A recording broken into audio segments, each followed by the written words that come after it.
a couple of intro videos in class 1 that you might want to look at, including the physics of poi, but here's the brief rundown. There's 4 elements that make the poi work.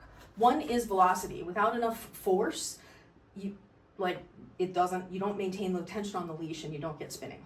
The next one is the plane of motion. The 6 main planes we're working with are the 2 side planes.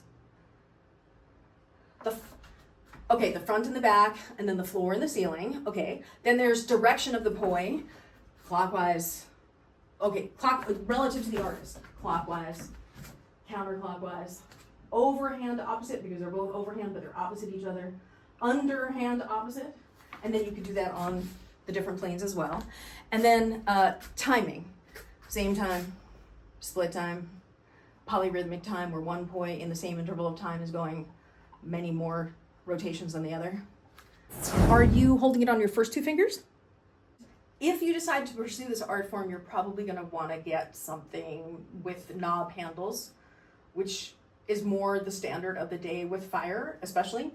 And there is a learning curve changing from handle to handle. I'm letting you know, I'm not saying what you should do right now.